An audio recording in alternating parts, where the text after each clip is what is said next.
नमस्कार, हाम्रो academy YouTube च्यानलमा स्वागत छ। यस च्यानलमा विभिन्न प्रकारका लोकसेवा आयोग, बैंकिङ क्षेत्र साथै विभिन्न प्रतियोगितात्मक भिडियोहरू हेर्न सक्नुहुनेछ। यसै क्रममा प्राविधिक सहायक 5औं तहको प्रत्येक मुख्य शीर्षकहरूबाट एक-एकवटा सेटहरू लिएर आएका छौं।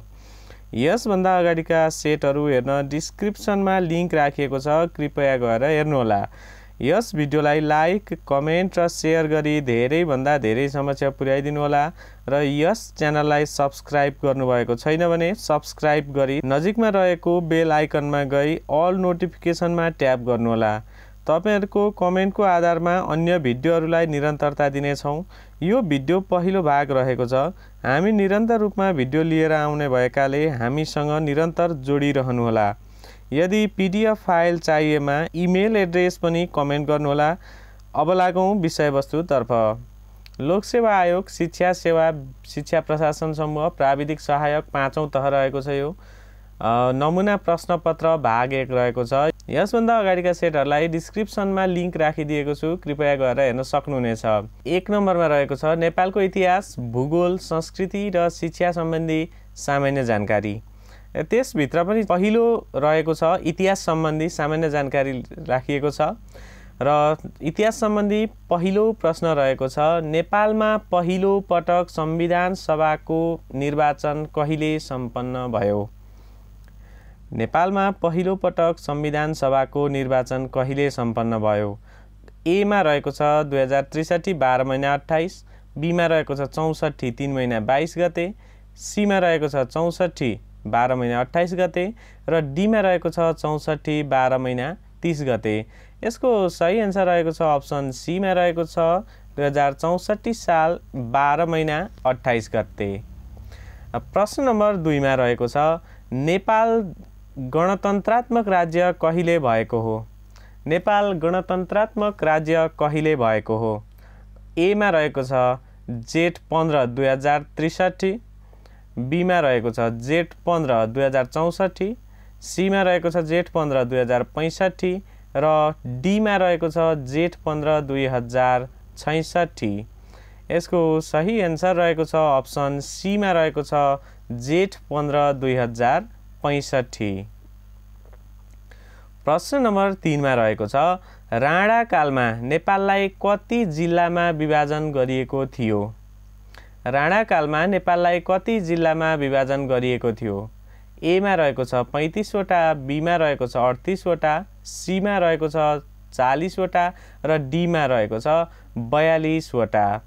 यसको सही आन्सर रहेको छ 35 वटा। राणा कालमा नेपाललाई 35 वटा जिल्लामा विभाजन गरिएको थियो। प्रश्न नम्बर 4 मा रहेको छ रातो मच्छिन्द्रनाथको जात्राको चलन कसले चलाएका हुन्? रातो मच्छिन्द्रनाथको जात्राको चलन कसले चलाएका हुन्? क मा रहेको छ गुणकामदेव, बी मा रहेको छ मानदेव, सी मा रहेको छ नरेन्द्रदेव र डी मा रहेको छ प्रताप मल्ल। यसको सही आन्सर रहेको छ अप्सन सी मा रहेको छ नरेन्द्रदेव। रातो मच्छिन्द्रनाथको जात्राको चलन नरेन्द्रदेवले चलाएका हुन्। प्रश्न नम्बर 5 मा रहेको छ नेपालमा सर्वप्रथम चाँदीको मुद्रा कसले चलाएका हुन्? नेपालमा सर्वप्रथम चाँदीको मुद्रा कसले चलाएका हुन्? ए मा रहेको छ प्रताप मल्ल, बी मा रहेको छ भूपतिन्द्र मल्ल, सी मा रहेको छ अंशुवर्मा र डी मा रहेको छ महेन्द्र मल्ल। यसको सही आन्सर रहेको छ अप्सन डी मा रहेको छ महेन्द्र मल्ल। प्रश्न नम्बर 6 मा रहेको छ निर्दलीय पञ्चायती व्यवस्था विरुद्ध नेपाली कांग्रेस र संयुक्त वाममोर्चा मिलेर कहिलेदेखि आन्दोलन सुरु गरे? निर्दलीय पञ्चायती व्यवस्था विरुद्ध नेपाली कांग्रेस र संयुक्त वाममोर्चा मिलेर कहिलेदेखि आन्दोलन सुरु गरे? ए मा रहेको छ विक्रम सम्वत 2046 माघ 14 गते, बी मा रहेको छ विक्रम सम्वत 2046 फागुन 1 गते, सी मा रहेको छ 46 साल फागुन 7 गते र डी मा रहेको छ 46 साल चैत्र 24 गते। यसको सही आन्सर रहेको छ अप्सन सी मा रहेको छ विक्रम सम्वत 2046 फाल्गुन 7 गते। प्रश्न नम्बर 7 मा रहेको छ कसको हत्याका कारण कोत पर्व भएको थियो? कसको हत्याका कारण कोत पर्व भएको थियो?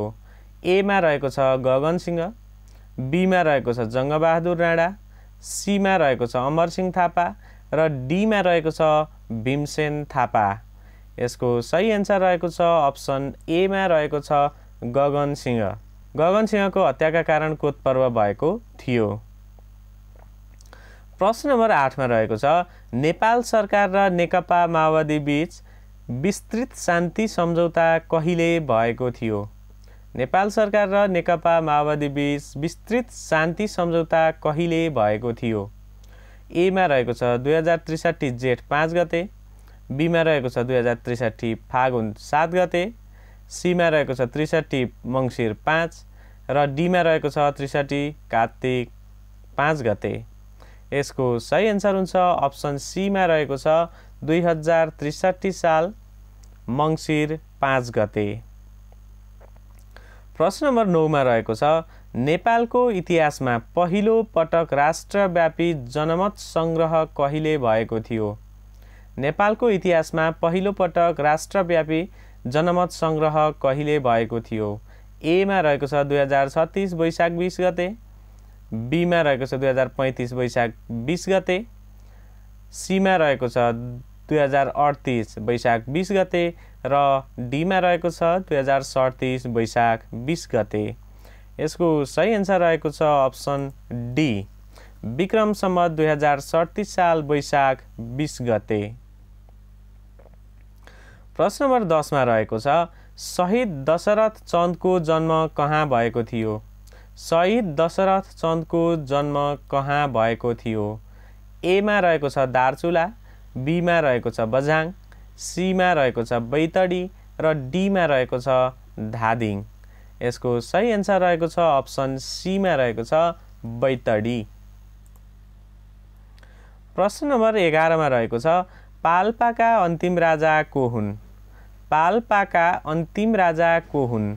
ए मा रहेको छ कुमार दत्त सेन, बी मा रहेको छ नरकुमार दत्त सेन, सी मा रहेको छ पृथ्वीपाल सेन र डी मा रहेको छ भूमिपाल सेन। यसको सही एन्सर रहेको छ अप्सन सी मा रहेको छ पृथ्वीपाल सेन। पाल्पाका अन्तिम राजा पृथ्वीपाल सेन हुन्। प्रश्न नम्बर 12 मा रहेको छ खरिदार बाजे भनेर कसलाई चिनिन्छ? खरिदार बाजे भनेर कसलाई चिनिन्छ? ए मा रहेको छ कृष्णलाल अधिकारी, बी मा रहेको छ बाबुराम आचार्य, सी मा रहेको छ बालचन्द्र शर्मा र डी मा रहेको छ खड्गजित शर्मा। यसको सही एन्सर रहेको छ अप्सन बी मा रहेको छ बाबुराम आचार्य। खरिदार बाजे भनेर बाबुराम आचार्यलाई चिनिन्छ। प्रश्न नम्बर 13 मा रहेको छ गर्वे जनरल भनेर कसलाई चिनिन्छ? ए मा रहेको छ जङ्गबहादुर राणा, बी मा रहेको छ वीर शमशेर, सी मा रहेको छ वीरजङ कुँवर राणा र डी मा रहेको छ पद्म शमशेर। यसको सही एन्सर रहेको छ अप्सन सी मा रहेको छ वीरजङ कुँवर राणा। वीरजङ कुँवर राणा। प्रश्न नम्बर 14 मा रहेको छ पृथ्वीनारायण शाहले कति पटकको प्रयासमा कहिले कीर्तिपुरमाथि जित हासिल गरेका थिए? पृथ्वीनारायण शाहले कति पटकको प्रयासमा कहिले कीर्तिपुरमाथि जित हासिल गरेका थिए? ए मा रहेको छ दोस्रो 1821, बी मा रहेको छ तेस्रो 1821, सी मा रहेको छ तेस्रो 1822 र डी मा रहेको छ चौथो 1823।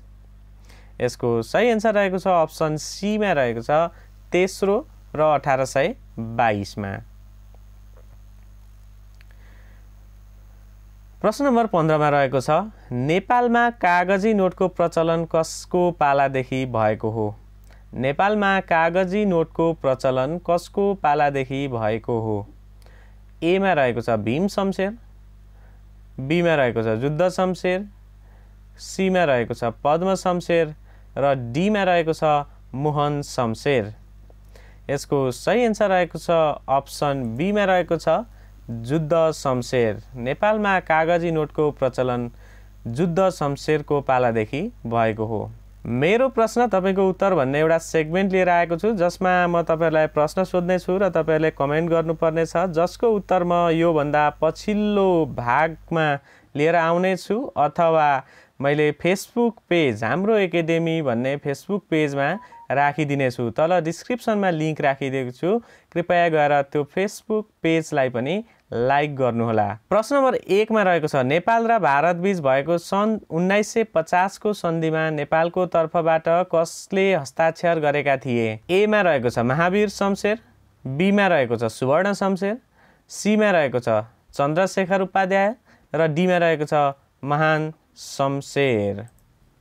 शमशेर हुनुपर्ने शमशेर। यसको उत्तर तपाईले कमेन्टमा दिनुपर्ने छ। 2 मा रहेको छ नेपाल सरकारले डाँफे, गाई, लालीगुराँस र सिमरिक रङलाई राष्ट्रिय चिन्हका रूपमा कहिले घोषणा गरेको हो? ए मा रहेको छ विक्रम सम्वत 2021 असार 20 गते, बी मा रहेको छ विक्रम सम्वत 2020 असार 19 गते, सी मा रहेको छ विक्रम सम्वत 2019 पुस 1 गते र विक्रम सम्वत 2019 असार 20 गते। प्रश्न नम्बर 3 मा रहेको छ नेपाल प्रवेश गर्ने पहिलो युरोपेली को थिए? नेपाल प्रवेश गर्ने पहिलो युरोपेली को थिए? ए मा रहेको छ पिटर, बी मा रहेको छ थमस, सी मा रहेको छ डब्लु नक्स र डी मा रहेको छ जोन क्यारेल। यसको उत्तर तपाईले कमेन्ट बक्समा कमेन्ट गर्नुहोला, अथवा यसको उत्तर हेर्नका लागि हाम्रो एकेडेमी फेसबुक पेजलाई पनि लाइक गर्नुहोला।